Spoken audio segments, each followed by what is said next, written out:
Saudara, usai putra sulung Presiden Joko Widodo Gibran Rakabuming Raka resmi menjadi bacawa pres Prabowo Subianto, Gibran belum juga menunjukkan sikap tegas soal statusnya di PDI Perjuangan. Hubungan PDIP dengan Presiden Jokowi pun kian tampak renggang karena langkah Gibran dan Jokowi sebagai kader melawan haluan partai yang mengusung Ganjar sebagai bakal calon presiden.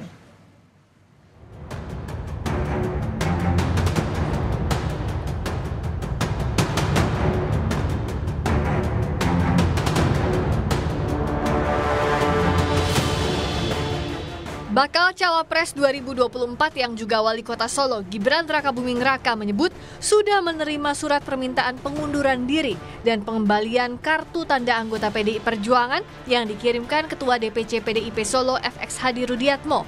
Surat itu dikirimkan Ketua DPC PDIP Solo FX Rudi Selasa lalu. Gibran bilang surat sudah ia bawa dan akan ditindaklanjuti. Kemarin sudah dapat surat dari Pak Rudi itu, Mas?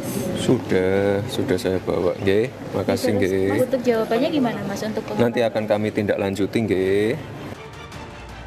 Di tengah belum tegasnya status Gibran di PDIP, Ketua Umum PSI Kaisang Pangarep mengajak kakaknya bakal Cawapres Gibran Rakabuming Raka untuk bergabung ke Partai Solidaritas Indonesia.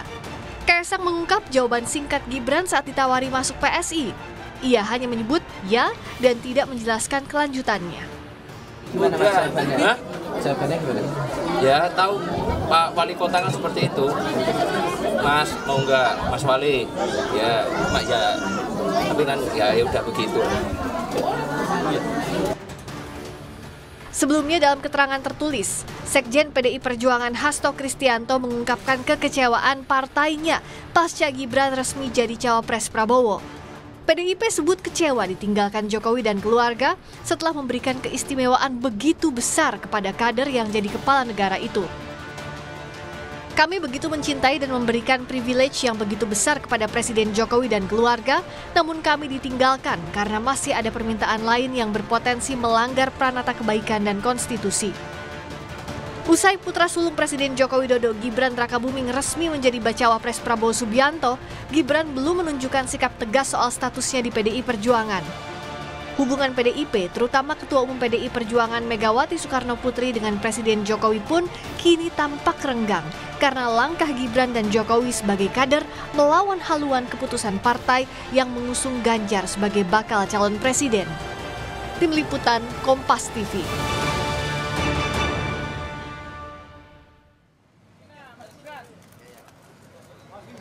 Iya, pertanyaannya adalah bagaimana ini PDI Perjuangan usai perlahan-lahan keluarga Jokowi meninggalkan PDI Perjuangan yang tadi disebutkan oleh Sekjen PDIP Hasto Kristianto bahwa keluarga Jokowi ini diberikan privilege, bukan hanya Jokowi tetapi juga membawa anak-anaknya termasuk menantunya Bobi Nasution dan tentu putra sulungnya Gibran Rakabuming Raka. Nah, pasca anak dan menantu Jokowi yaitu Gibran Kaisang dan Bobi Nasution yang mengambil langkah berbeda dengan PDIP di Pilpres, bagaimana sebenarnya langkah Ganjar Mahfud di Pilpres tanpa dukungan keluarga Jokowi? Lebih lengkapnya kita bahas sore ini bersama Ciko Hakim, juru bicara TPN Ganjar Mahfud, Ahmad Doli Kurnia, Wakil Ketua Umum Partai Golkar yang juga akan bergabung sesaat lagi, yang juga pengusung Prabowo Gibran, dan ada juga Adi Praitno, Direktur Eksekutif Parameter Politik Indonesia yang segera juga akan bergabung bersama kita sore hari ini.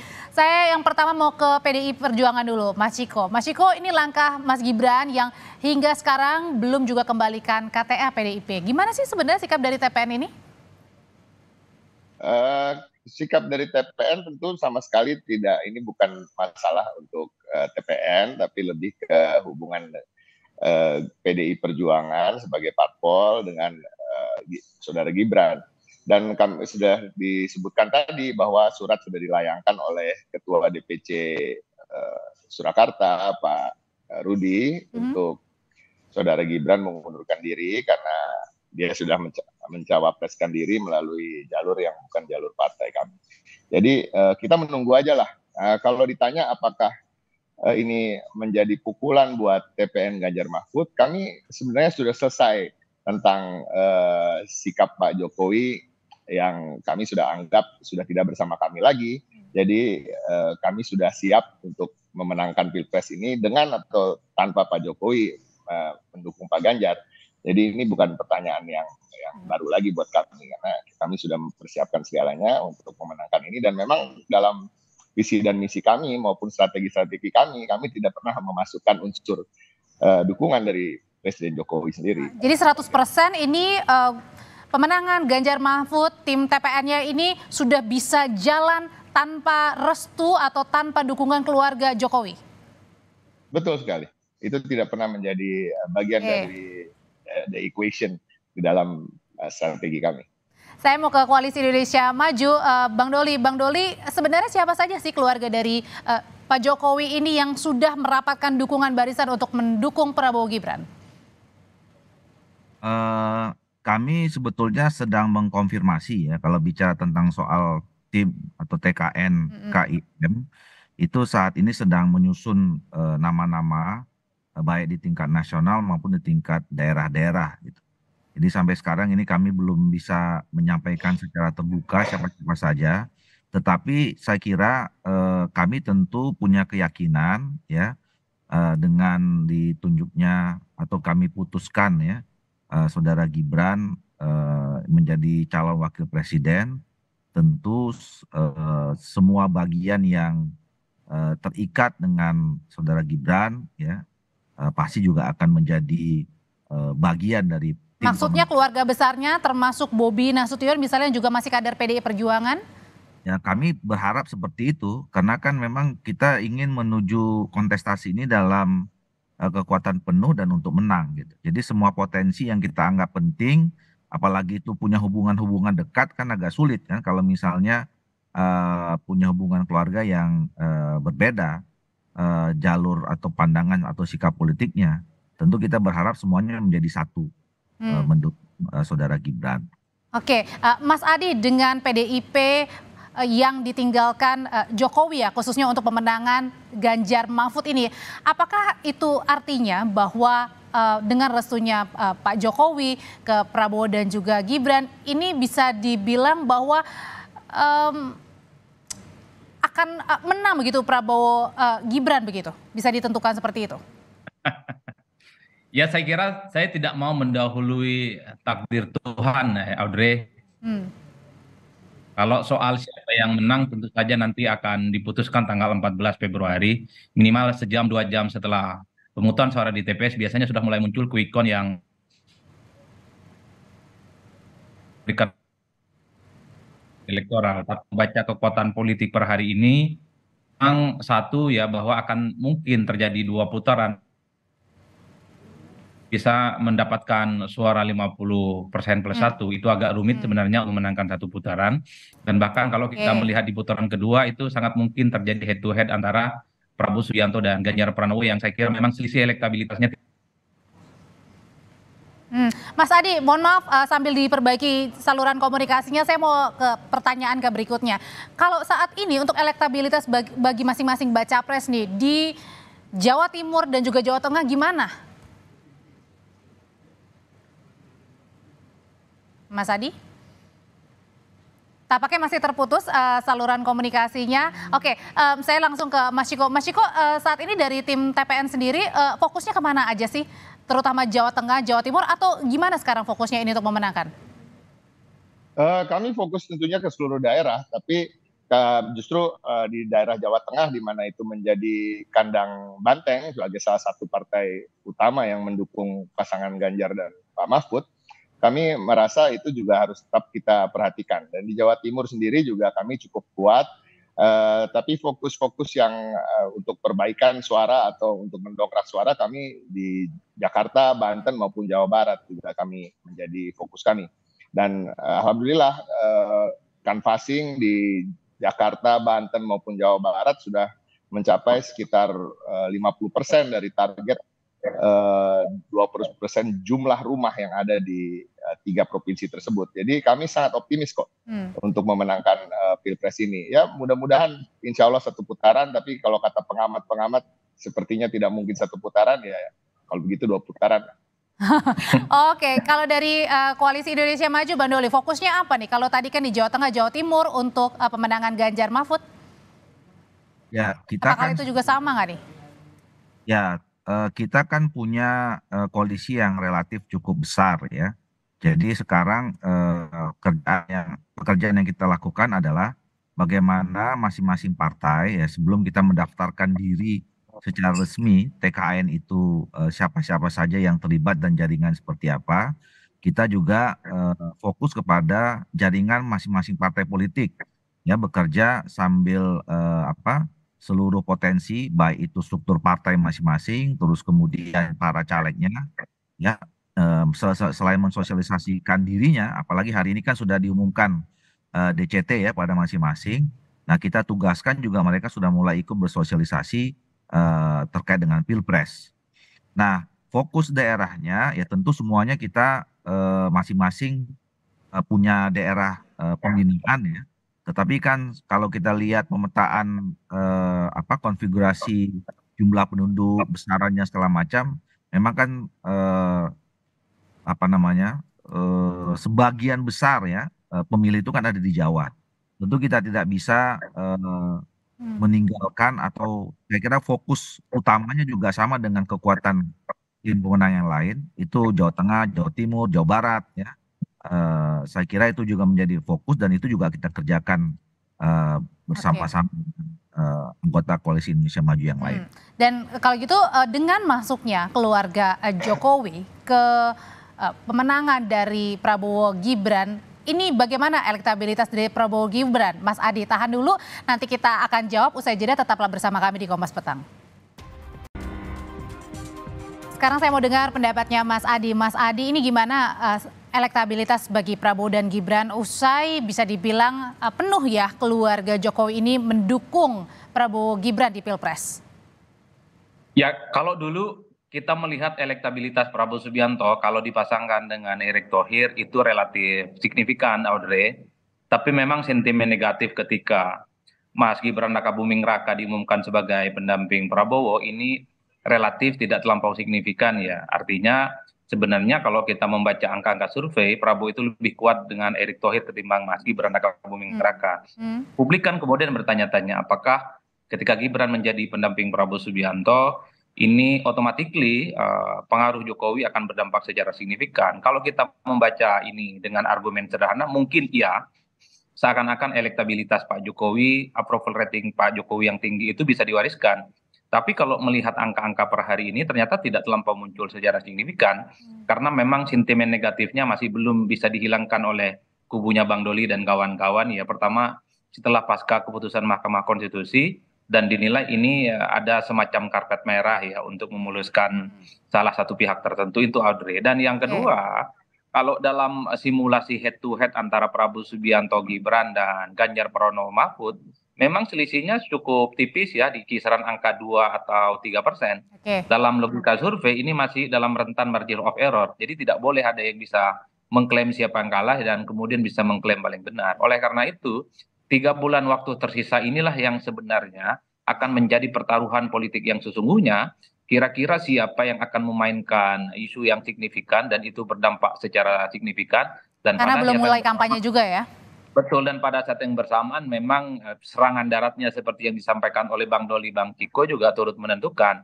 Narasi penting tapi gempuran darat untuk meyakinkan para pemilih itu juga jauh lebih penting ya untuk memaksimalkan potensi kemenangan di 2024. Saya kira relatif masih kompetitif. Kalau meski kita tahu kan sekarang ada pembicaraan bahwa Pak Prabowo mungkin ini jadi anak emasnya kekuasaan politik ya karena didukung oleh Pak Jokowi, dan Pak Ganjar itu dianggap sebagai anak tiri kekuasaan karena sudah ditinggalkan kan untuk kepentingan politik di 2024. Nah, kalau berbicara anak tiri tuh, kalau misalnya elektabilitasnya Ganjar Mahfud usai keluarga Jokowi ini condongnya ke Prabowo Gibran? Ya kan memang tidak bisa dibantah secara politik Jokowi pastinya mendukung Gibran Prabowo Subianto dan tidak lagi bisa diharapkan untuk menjadi bagian dari PDIP dan Ganjar Pranowo. Cuman kan problemnya begini Audrey, di kertas suara itu kan yang muncul namanya dan fotonya tentu ada Pak Prabowo Subianto Gibran, ada Ganjar Pranowo dan Mahfud, dan di situ juga ada Anies Baswedan dan Pak Muhaimin Iskandar. Nggak ada foto Jokowi, nggak ada foto Pak Ciko, dan tak ada foto Pak Doli di situ. Jadi tim sukses, tim pemenangan ini adalah sebatas ornamen sebenarnya yang sifatnya komplement, pelengkap dari kompetisi politik di Pilpres. Satu-satunya cara untuk memenangkan pertarungan politik adalah bagaimana jualan figur, jualan soal visi misi, dan tentu saja bagaimana memantapkan mesin politik di bawah. Ini yang saya kira perlu diuji 3 bulan ke depannya. Memang Pak Jokowi approval ratingnya tinggi. Cuman kan yang menjadi pertanyaannya adalah apakah approval rating itu bisa diterjemahkan sebagai tingkat kesukaan dan elektabilitas ke Prabowo dan Gibran di tengah sentimen negatif yang saat ini ya saya kira masih cukup kuat secara signifikan. Hanya waktu dan kerja politiklah yang akan menjawab segala-galanya. Oke, kita balik lagi ke masalah soal kartu tanda anggotanya Mas Gibran, Mas Ciko. Sampai sekarang kan belum dikembalikan. Saya nggak tahu juga nih, Mas Bobi sebenarnya masih kader PDIP atau enggak nih. Nah, pertanyaannya adalah dengan belum mengembalikannya KTA Mas Gibran ini, apakah dianggap PDIP bahwa keluarga Jokowi sedang berusaha untuk melawan PDIP? Kami tidak mempermasalahkan itu terlalu jauh. Kami hanya bersurat dari pihak DPC Solo dan kami menunggu aja jawaban. Kami tidak ingin memikirkan ini terlalu jauh. Kami tentu saja kalau dibilang sedih dan kecewa itu betul. Tapi kembali lagi kita harus move on dan kita harus berjuang untuk kedepannya. Nah, saya justru ingin membahas sedikit apa yang disampaikan oleh Mas Adi. Lebih untuk menegaskan ya bahwa apa yang disampaikan itu benar adanya, bahwa elektabilitas ini akan banyak berubah ke depannya dan Gibran efek ini sebenarnya bisa menjadi sesuatu hal yang positif bagi TPN maupun PDI Perjuangan dalam memperjuangkan Pak Ganjar dan Pak Mahfud. Terbukti bahwa masyarakat ada sentimen negatif mengenai putusan MK yang dianggap ada unsur nepotisme dan konflik kepentingan di sana. Dan begitu juga baru-baru ini ada survei dari SMRC yang menyatakan bahwa Pak Mahfud justru lebih disukai di kalangan Gen Z dan milenial dibanding kedua calon wakil presiden lain. Nah, yang satu lagi yang terakhir mungkin mengenai approval rating. Apakah sudah ada survei terbaru mengenai approval rating Pak Jokowi? Nah, kita belum tahu karena ada gonjang-ganjing setelah approval rating yang terakhir yang 70-an% itu. Tetapi juga pengalaman di Amerika Serikat ketika Obama approval ratingnya lumayan tinggi dan dia fully endorse Hillary Clinton pada pemilu berikutnya, tapi itu tidak dapat diterjemahkan dengan sebagai kemenangan oleh Hillary Clinton melawan Donald Trump. Jadi kami melihat ini pertarungan ini akan semakin seru. Justru Jokowi efek maupun Gibran efek insya Allah tidak akan berdampak sama sekali. Oke, kalau dari Bang Doli sendiri sebenarnya ada rekomendasi nggak sih dari teman-teman di Golkar misalnya atau di Koalisi Indonesia Maju terkait dengan status Gibran di PDI Perjuangan? Kami menyerahkan sepenuhnya kepada saudara Gibran ya, karena kami memahami persis bahwa politik itu adalah privilege dari masing-masing individu ya. Setiap orang dijamin secara konstitusional untuk punya pilihan mau bergabung dengan partai politik mana. Nah, dan setahu kami kan selama ini memang belum ada belum ada secara resmi lah yang menyatakan bahwa saudara Gibran itu kader PDIP. Nah, kalau sekarang diisukan, digonjang-ganjingkan, saya kira kita simplifikasi saja ya bahwa PC PDIP Solo sudah kirim surat dan sudah diakui juga oleh saudara Gibran, dan saudara Gibran tadi juga menyatakan dalam waktu dekat akan bertemu. Saya kira pertemuan itu nanti akan membicarakan secara baik-baik apa hasilnya kita tunggu saja. Nah, terus kemudian kedua tadi soal ke depan, kami meyakini bahwa banyak variabel yang menentukan pasangan capres dan cawapres ini menang, termasuk partai-partai politik yang mendukungnya ya.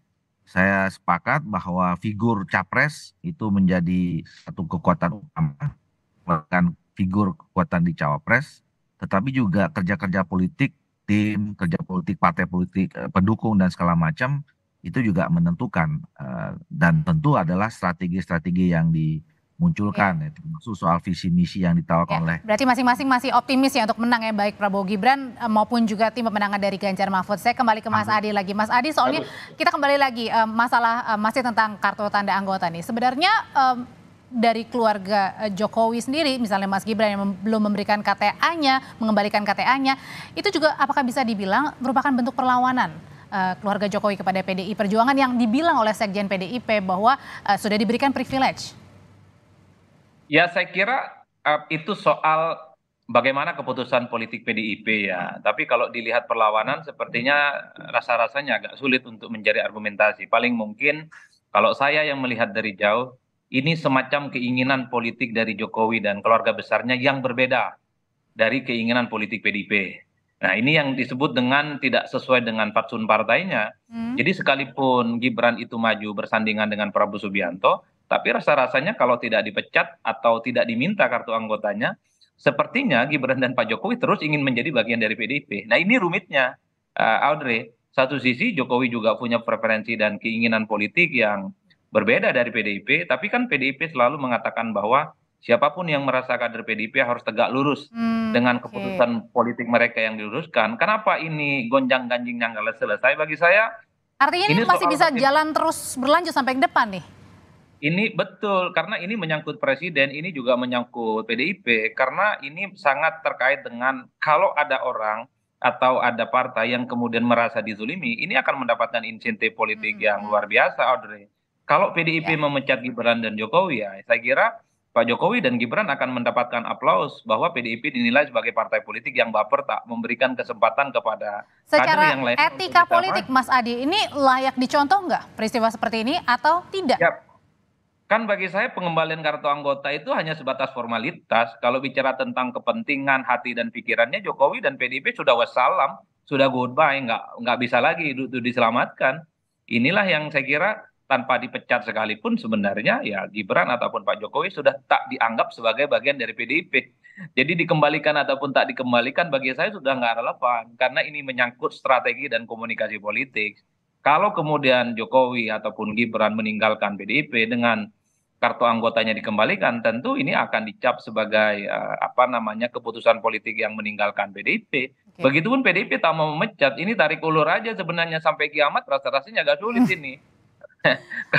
Untung ini terjadi jelang 3 bulan sebelum pencoblosan, ya saya kira memang ada solusinya. Cuman kan hebatnya seakan-akan persoalan keanggotaan Gibran ini kan dilokalisir hanya sebatas persoalan Solo, tidak menyangkut PDIP di pusat ya. Jadi dikembalikan dengan urusannya Solo, ada efek Rudi ya selesai. Tak ada gonjang-ganjing yang saya kira akan berlebihan. Itulah yang saya kira yang pertama. Yang kedua, yang terakhir Audrey, saya rada-rada nggak nyaman sebenarnya seakan-akan di 2024 ini Pilpres urusannya Pak Jokowi, di mana Pak Jokowi di situ berada, seakan-akan Pak Jokowi lah yang kemudian menentukan segala-galanya. Jadi partai-partai yang bertanding, baik yang dukung Prabowo, kemudian mendukung Ganjar dan Pak Anies, dianggap sebagai pelengkap penderita, menurut saya ini nggak sehat secara demokrasi. Ya. Oke, padahal Pilpres adalah ini untuk rakyat ya? Betul, bahwa Pak Jokowi itu punya approval rating, punya resource, punya daya jangkau luar biasa, iya tidak bisa dibantah. Tapi kan seakan-akan jangan pernah menafikan bahwa kerja politik partai, seperti yang disampaikan oleh Bang Doli, Bang Kiko itu penting loh. Partai itu adalah amanat konstitusi, dialah yang paling sah dan legitimate untuk menjadi instrumen pemenangan politik. Mas Adi Praetno terima kasih, Bang Doli terima kasih, Mas Ciko terima kasih, sehat selalu, Bapak-Bapak. Terima kasih Audrey.